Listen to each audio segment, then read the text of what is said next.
Kakantahin ko ulit, anak. Tatry ko na hindi ako umiyak. Para sa'yo to, anak.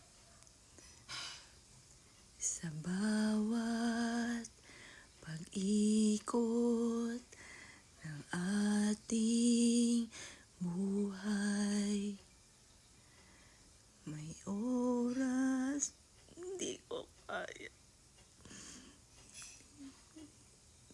Kailangan na maghiwalay. Puso'y lumaban man, walang magagawa.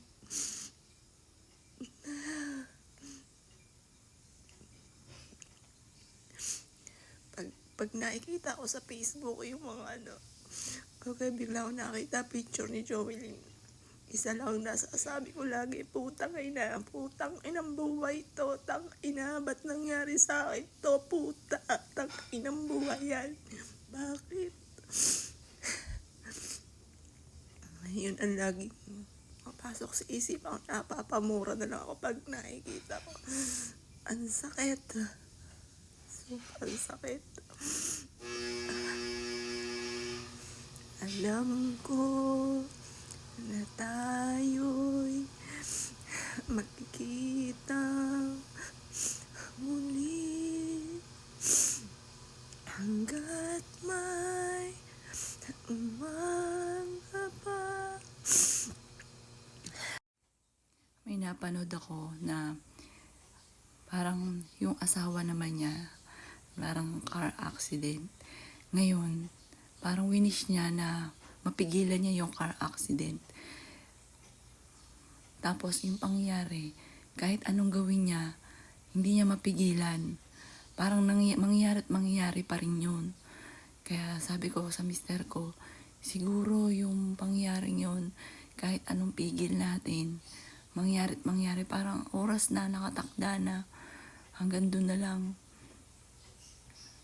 Eto anak, kanta ko to sa'yo. Sa bawat pag-ikot ng ating buhay, may oras kailangan na maghiwalay. Puso'y lumaban man, walang magagawa.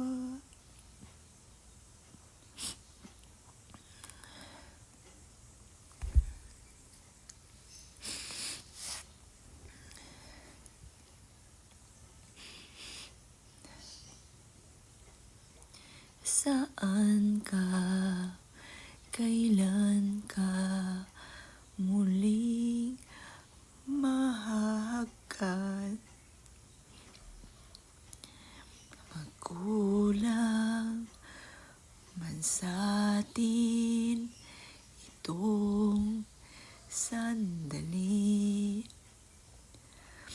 Alam ko na tayo'y magkikita muli hanggat may umaga pa na harapin.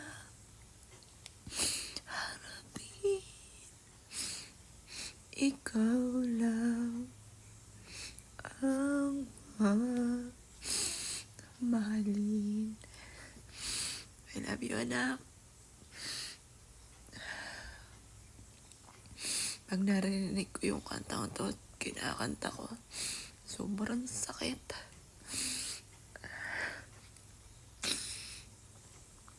Minsan iniisip ko, mahal pa kami ni Papa Jesus, kaya hindi kami pinahirapan. Bakit hindi ko malang nalaman? Pinigla kami. Pero bakit gano'n? Ang dami naman mga salbahe dyan. Bakit Hindi yun na lang bakit yung mabait. Kaya minsan pag may mabait, sasabihin ko, ka masyado mabait, nakakatakot dyan. Si Joelyn po, siya yung bata pa lang, ang dami niya nang tinutulungan. Hindi ko alam. Gumagawa siya ng bagay na makakatulong siya sa kanyang kapwa. Nung nawala po siya, ang dami kong nalaman na gato ginagawa ni Jolene, ang dami niyang sakripisyo. Kahit ang bata-bata pa niya, mantala ako, nagtatrabaho ako para sa aming mga anak. Tapos siya ako, tumutulong din po siya. Kagaya na sabi nga niya sa sulat, ginagaya niya ako. Pero syempre, anak ko siya, gusto ko, wala siyang gagawin. Kasi ako magulang niya, ako magtatrabaho para sa kanya. Pero yung pala gumagawa rin siya ng ganun sa kanyang kapwa. Kaya minsan ang hirap maging mabait. Iniisip ko, pag sobrang ang bait, baka kunin ka agad ni Lord. Sabi nila kapag daw po sobrang ang bait, hindi daw pinahihirapan. Ayan, pasensya na po at sa camera lang lagi ako nagkukwento. Wala man ako ibang mapagkwentuhan.